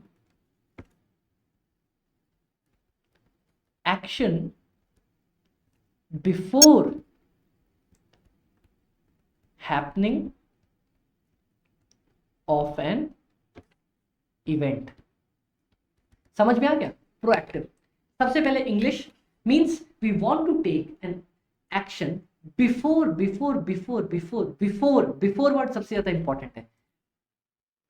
बिफोर वर्ड सबसे ज्यादा, कुछ होने से पहले। We are taking an action before occurrence of any event, it is known as proactive. Hindi सुनो, कोई घटना घटने से पहले अगर मैं एक्शन ले लूं ना, उसको बोला जाता है प्रोएक्टिव रिएक्शन। ठीक है, प्रोएक्टिव बनना। ठीक है, कोई घटना होने से पहले अगर मैं एक्शन ले लूं मीन्स आई एम प्रोएक्टिव। इसको अब हरियाणवी में बोलूं, चलो हरियाणवी में बोलते हैं, अरे भाई अगर किमी होने पहले ना तू काम करन लाग जा, किमी होने पहले अगर तू एक्शन ले लिया तो मैंने बोला हाँ प्रोएक्टिव होना। समझ में आ गया? पंजाबी में बोलूं, अच्छा वीर जी जे कोई गल होन तो पहला ही आपा एक्शन ले लाना, उन्हें आपा कहते हैं प्रोएक्टिव स्ट्रैटेजी। ठीक है, 4 भाषा में बोल दिया, अब समझ में आ जाना चाहिए। मतलब कुछ भी होने से पहले pro pro pro pro pro pro pro मतलब पहले, पहले अगर मैं एक्शन ले लूं उसको बोलते हैं प्रोएक्टिव। और आप नहीं, आप रिएक्टिव, रिवाइटल एक्टिव नहीं, reactive. Taking action after occurrence of an event।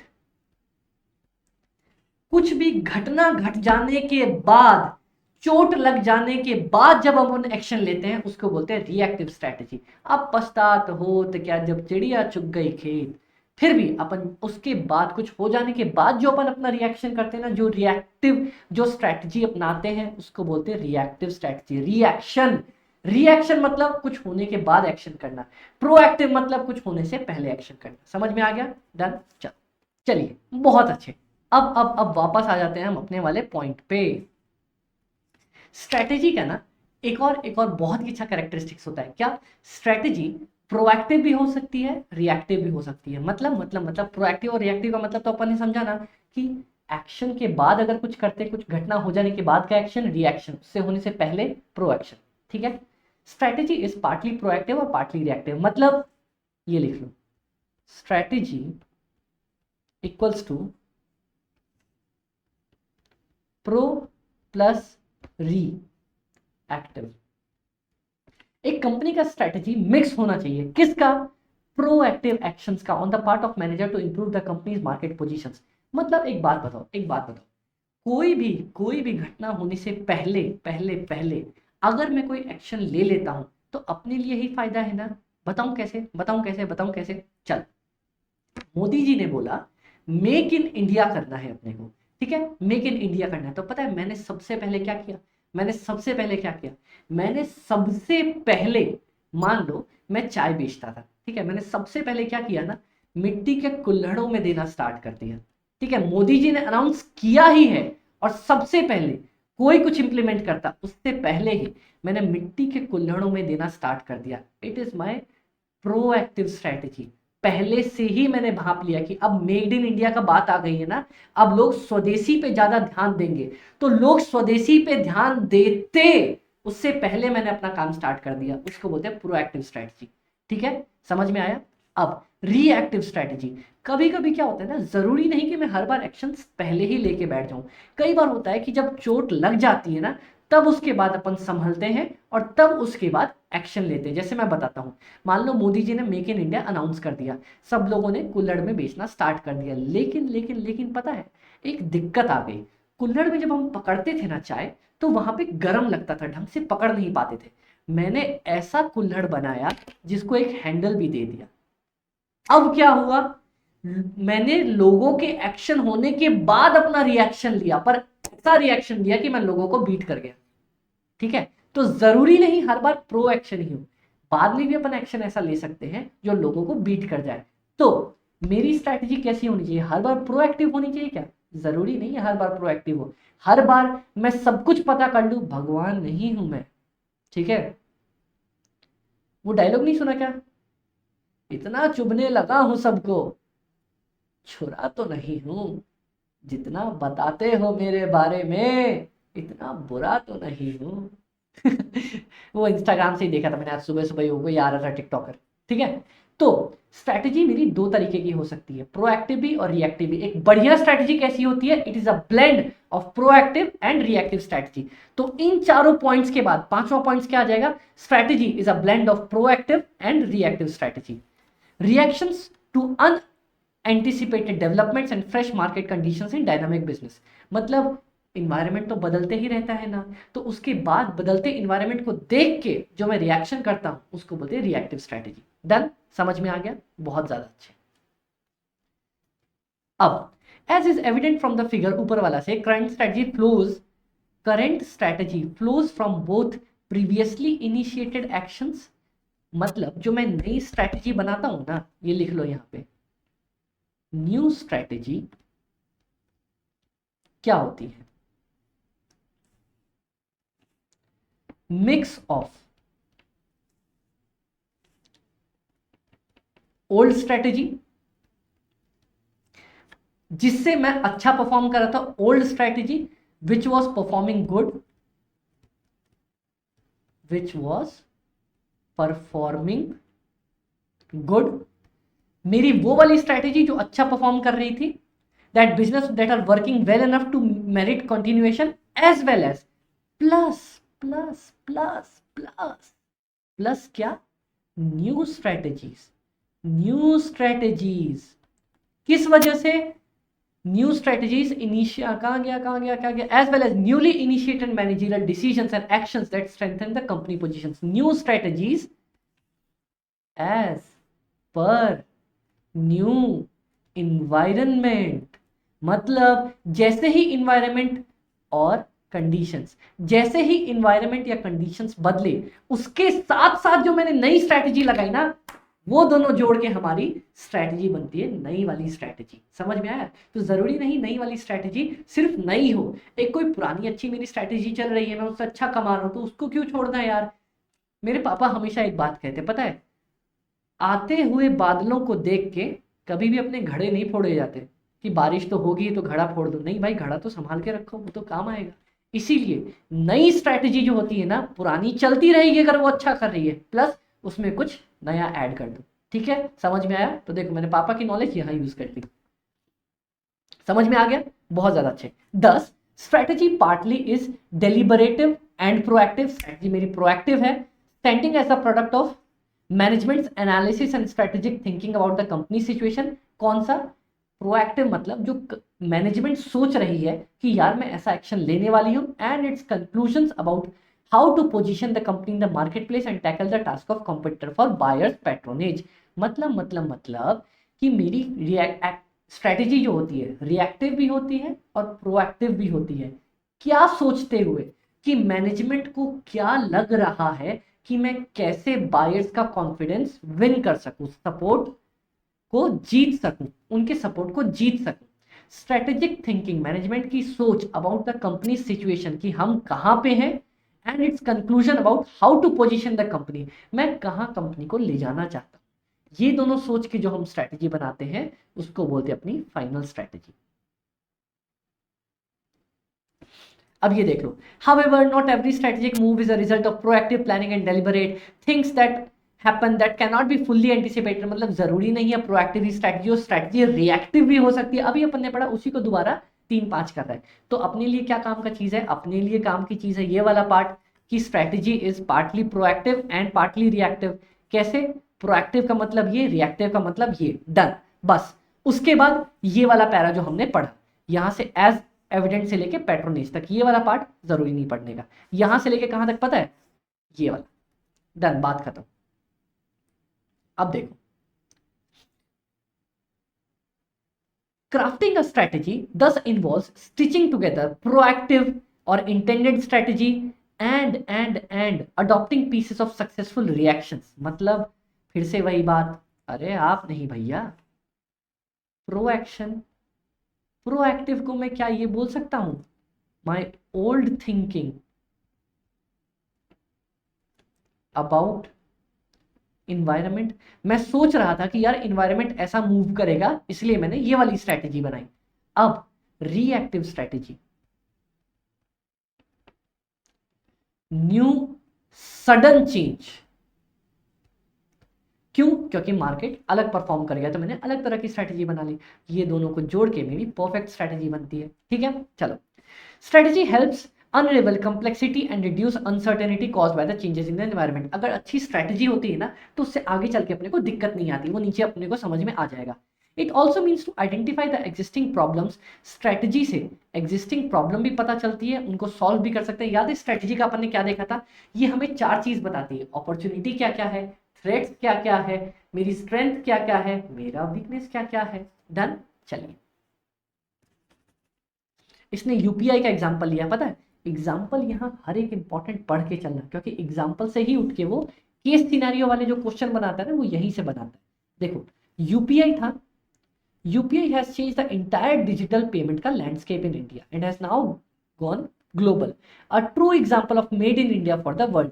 It is also because of a well planned identification of the existing problem statement, formulation of strategy and putting it to perfect execution। देखो लोगों India में ना problem थी, क्या problem थी कि बार बार लोग अब कभी पैसा लाना भूल गए या उनका बटुआ चोरी हो गया। तो क्या कैसे चीजें वर्क करती है, अपने पैसे को सिक्योर करने के लिए और इजीली ट्रांसफर करने के लिए यूपीआई लाया गया।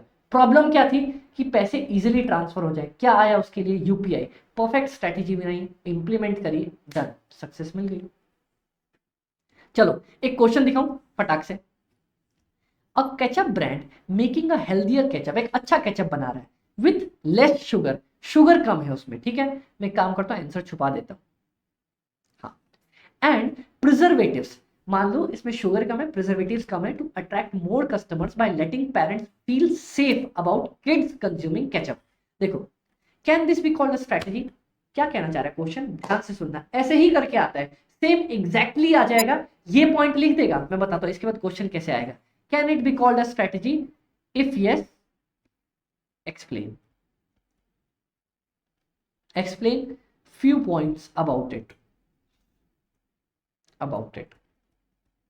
ठीक है, डन। इसमें बोल रहा है कि एक केचप की कंपनी है, ठीक है, वो पता है क्या कर रही है, वो अपना प्रचार कर रही है कि भैया हमारे केचप में चीनी नहीं होती, आर्टिफिशियल इंग्रेडिएंट नहीं होते, ये नहीं होता, वो नहीं होता, मतलब कि हमारा जो केचप है वो बहुत ही बढ़िया है, बहुत परफेक्ट है, ठीक है, आपकी हेल्थ ठीक रहेगी।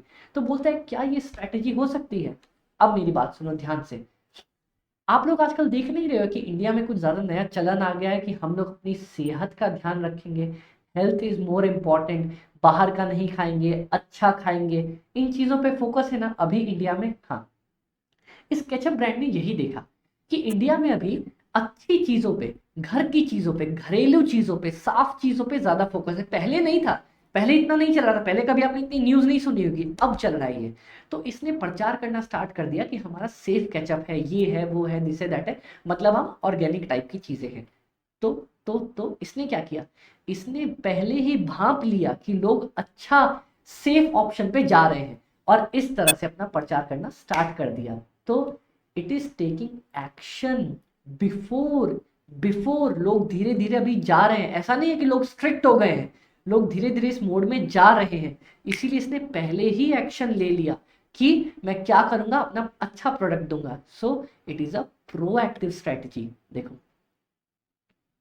yes, it is a business strategy to fight the competition and to adapt with the changing external environment, people becoming health conscious।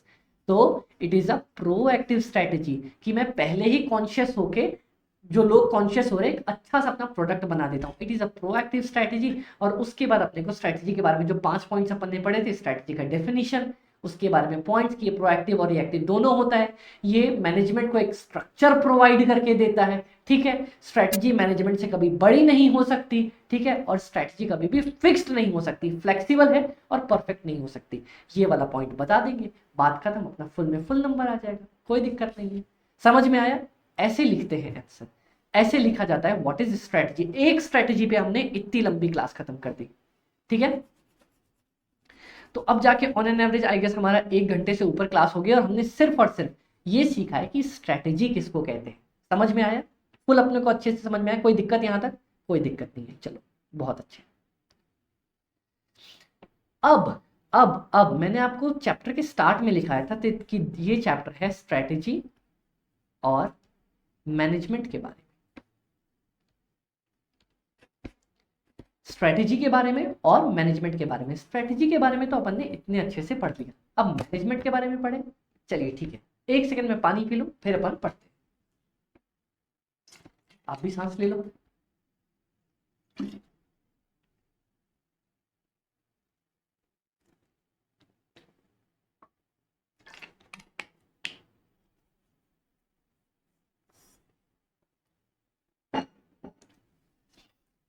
चलो डन गाइस, विजिबल है?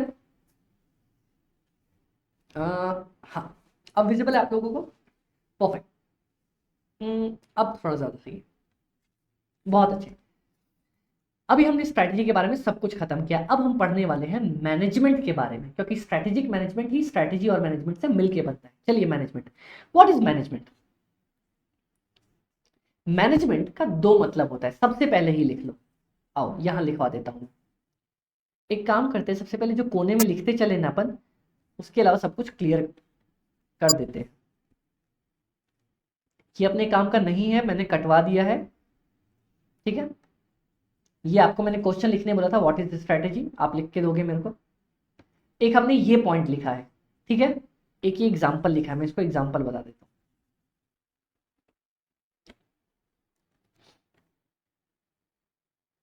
प्लान,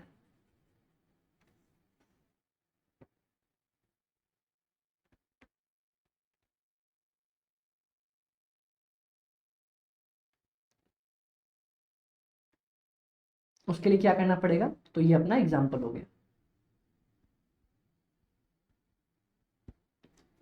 ठीक है। ये हमने स्ट्रैटेजी का मतलब सीखा था। ये एक पॉइंट सीखा था कि स्ट्रैटेजी जो है वो मैनेजमेंट से छोटी है, बड़ी नहीं है, ठीक है। स्ट्रैटेजी बनाता कौन है? टॉप लेवल का मैनेजर। ये वाला पार्ट देखा था। एक हमने ये पॉइंट लिखा था कि strategy is equal to proactive and reactive, दोनों मिलके बनती है। एंड नहीं लिखता मैं, प्लस का सिंबल डालता हूँ, वो ज्यादा अच्छे से समझ में आएगा। डन। इसके बाद हमने और कुछ लिखा था। हाँ, न्यू स्ट्रैटेजी का मतलब क्या होता है? New strategy mix of old strategy होती है और एक न्यू स्ट्रैटेजी का मतलब न्यू स्ट्रैटेजी होती है, ठीक है। डन।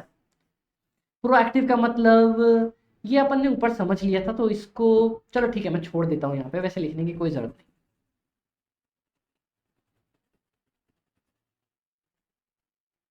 डन। इसके बाद हमने कुछ नहीं देखा यहाँ तक, तो मैंने एक पॉइंट ये लिखवाया आप लोगों को यहाँ पे, एक ये स्ट्रैटेजी का पॉइंट लिखवाया, एक ये लिखवाया, ठीक है। डन, एक एग्जांपल दिया। अब तो मैनेजमेंट, मैनेजमेंट का ना, चलो यहाँ पे मैं पॉइंट लिखवा रहा था आप लोगों को। मैनेजमेंट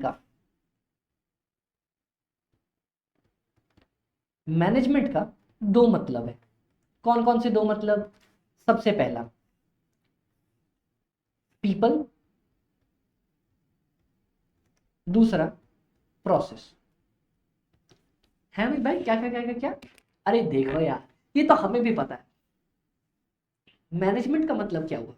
किसी चीज को मैनेज करना, है ना? किसी चीज को मैनेज करना मैनेजमेंट कहलाता है, ये तो हमें पता है।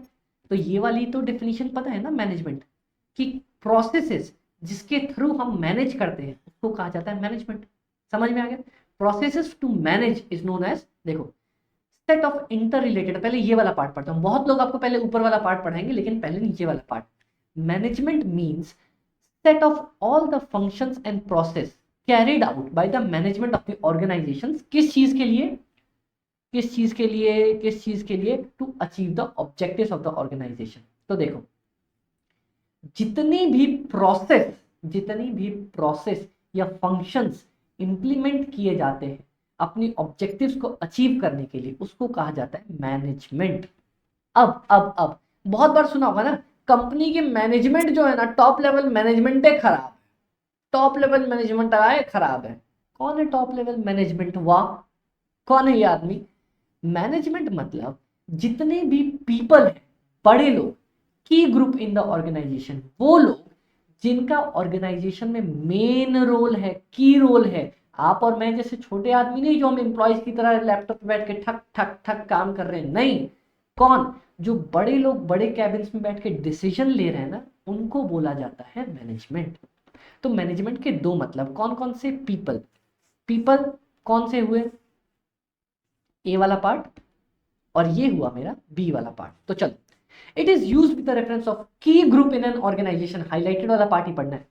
Key group in an organization in charge of its affairs, मतलब वो की ग्रुप जो ऑर्गेनाइजेशन के अफेयर्स के चार्ज में है। तो मतलब क्या बोलेंगे? Management means those people who are in charge of the affairs of the organisation, ठीक है। द चीफ ऑर्गन, और द चीफ ऑर्गन इंटरेस्टेड, जिसको बोला जाता है with the task of making it purposeful and productive entity, मतलब जिसका काम है एंटिटी को ग्रो करवाना, ठीक है। By undertaking the task of bringing together, ये वाली लाइन इंपॉर्टेंटली लिख के आनी है। Chief organ undertaking the task of bringing together, सबको एक साथ लेके आना। किसको? सारे रिसोर्सेज को, मैन पावर को, money, material, technology, combined to functioning. एक बात बताओ, बात बताना, आज की दुनिया में ये बताओ, अमीर कौन नहीं है? बहुत सारे, मतलब हम लोग नहीं, मतलब बहुत सारे लोग अमीर है ना। तो पैसा किसके पास नहीं है? कौन सामान नहीं खरीद सकता? कौन स्टील नहीं खरीद सकता? कौन स्टील नहीं बनवा सकता? कौन मजदूर नहीं मंगवा सकता? पर क्या कोई टाटा जैसी बड़ी कंपनी खड़ी कर सकता है क्या? नहीं कर सकता। क्यों नहीं कर सकता? सबसे पहला पार्ट, उसके लिए वो मैनेजमेंट ही नहीं है उसके पास, जो इन सारी चीजों को एक साथ परफेक्ट तरीके से मिला सके। जैसे टीम इंडिया के पास, अभी मैं कुछ खराब नहीं बोलूंगा, सारे कैप्टन अपने बहुत अच्छे हैं, अपने पास सारे तगड़े प्लेयर्स हैं, पर अपने पास धोनी की तरह वो माइंडसेट नहीं है कि जो सबको अच्छे से मिला के उसको यूज कर सके। इसीलिए अपन हार जा रहे हैं। या चैंपियंस ट्रॉफी अपन हारने वाले थे, तब भी धोनी ने दिमाग लगा के जितवा दिया। तो हमारे पास सब कुछ है, लेकिन वो एक मैनेजमेंट ही नहीं है, वो टीम लीडर ही नहीं है जो हमें जितवा सके। तो बस वो कमी चल रही है, इसीलिए अपन वर्ल्ड कप हार गए यार, और कोई नहीं। बाकी रोहित और कोहली भी बहुत अच्छा खेले यार, बहुत अच्छा खेले। ठीक है, डन। चलो, अब सेकंड पार्ट, मैनेजमेंट और किसको कहते हैं? प्रोसेस को, मतलब वो सारे फंक्शन, वो सारे प्रोसेस जो ये मैनेजमेंट वाले लोग यूज करते हैं, किस चीज के लिए? ऑब्जेक्टिव्स को अचीव करने के लिए। Used with a set of interrelated functions and process carried out by the management of an organization to attain its objectives। अपने objectives को अचीव करने के लिए हम जो प्रोसेस का यूज करते हैं, हम नहीं, मैनेजमेंट जिस प्रोसेस का यूज करती है उसको भी मैनेजमेंट ही कहा जाता है। कौन कौन से फंक्शंस? सबसे पहला प्लान करना, मैनेजमेंट प्लान बनाती है ना कि यार हाँ ये अपने को काम करना है। ऑर्गेनाइज करना, चीज़ों को एक साथ लेके आती है, ऑर्गेनाइज करना। उसके बाद डायरेक्ट करना, ए भाई ये करना है, सुनो टीम लीडर तुम्हें आज ये करवा के देना है, अपने को इतना काम करवा के देना है, डायरेक्ट करना लोगों को। उसके बाद स्टाफिंग, सही बंदे लेके आना। एक जरूरी नहीं है कि ऐसा खड़ूस मैनेजर लेके आ जाऊं जो अपनी टीम की वॉट ही लगवा दे। एक अच्छा मैनेजर लेके आना, अच्छे लोग लेके आना, कंट्रोल। और सबको ढीला नहीं छोड़ सकते, सबको कंट्रोल रखना पड़ेगा। पता है ऐसा भी अच्छी बात नहीं होती कि एक बहुत ढीला ढाला मैनेजर लिया है जो सबकी सुनता हूँ। मैनेजर को कंट्रोल भी करना आना चाहिए कि अगर मेरे लोग लापरवाह हो रहे हैं तो उन्हें कंट्रोल कैसे करूँ। तो मैनेजमेंट का काम क्या होता है, सबसे पहला एक प्लान प्रिपेयर कर लो, ठीक है। उसके बाद ऑर्गेनाइज करके रखो सबको। उसके बाद डायरेक्ट करो, सबको डायरेक्शन देते रहो, और स्टाफिंग करो और कंट्रोल करो। इसके लिए कोई निमोनिक बनूं आपको?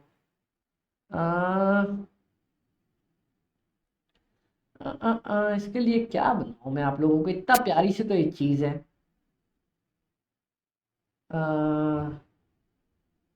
SPD। कोई निमोनिक की जरूरत नहीं है। मैं निमोनिक्स वैसे भी प्रेफर नहीं करता क्योंकि क्या है ना, कुछ चीजें बहुत प्यारे तरीके से ही समझ में आ जाए तो वही अच्छा है। तो चलो मैं ये बता देता हूँ कैसे ये करते हैं।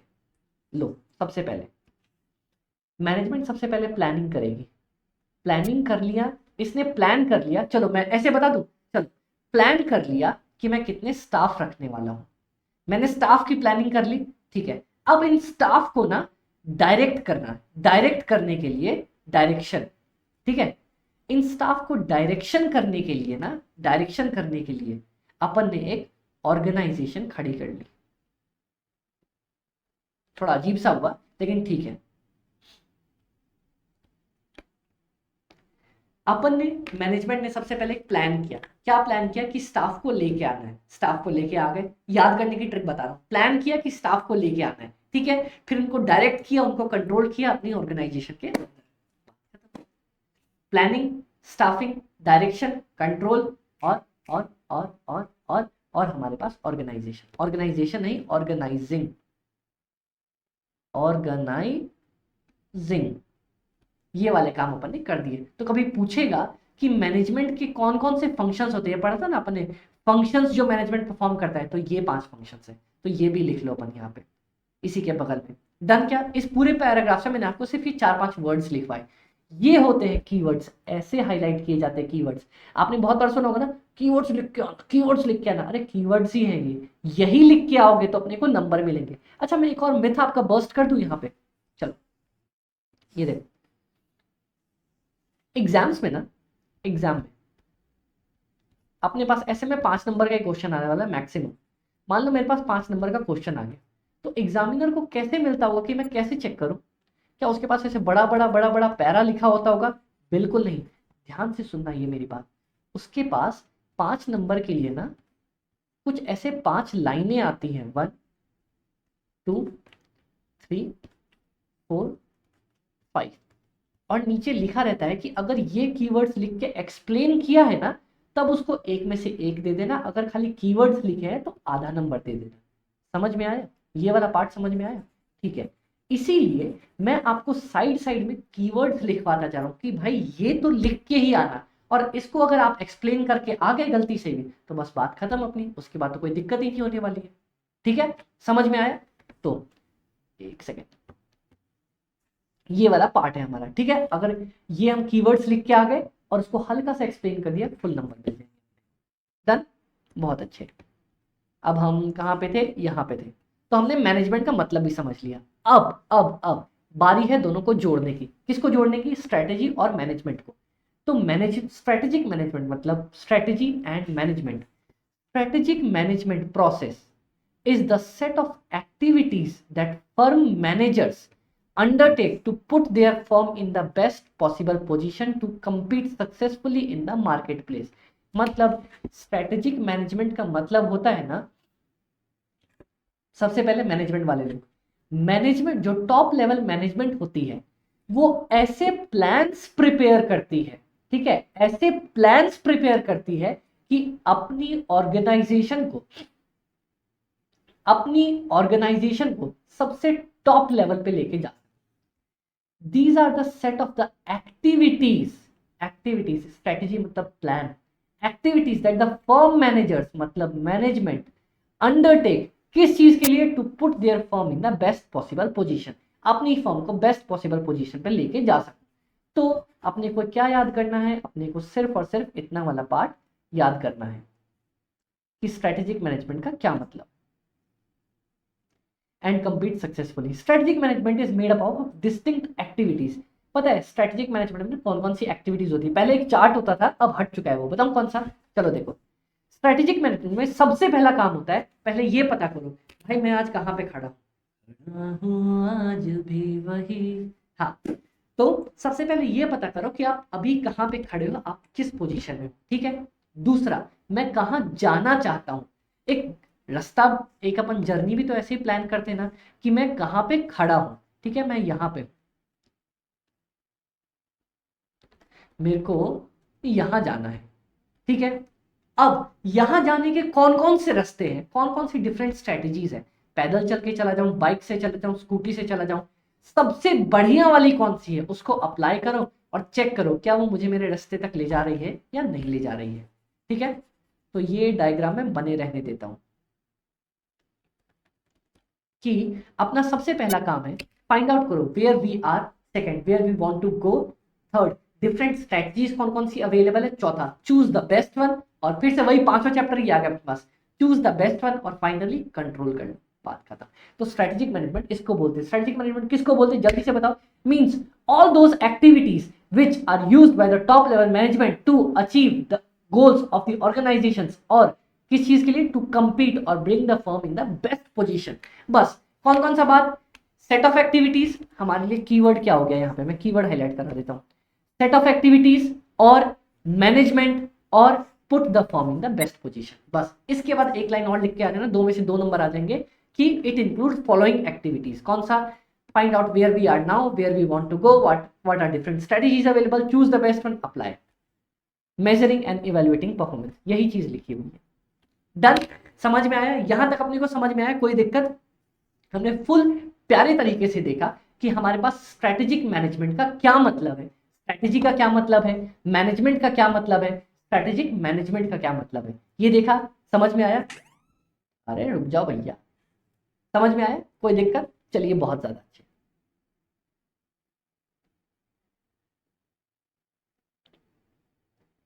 अब हमारा आई गेस आज का, हाँ आज का हम लास्ट कंसेप्ट पढ़ने जा रहे हैं। इसके बाद आज की अपनी क्लास कंप्लीट होने वाली है, जिसमें हमने अच्छे से देखा है कि इंट्रो क्या होता है।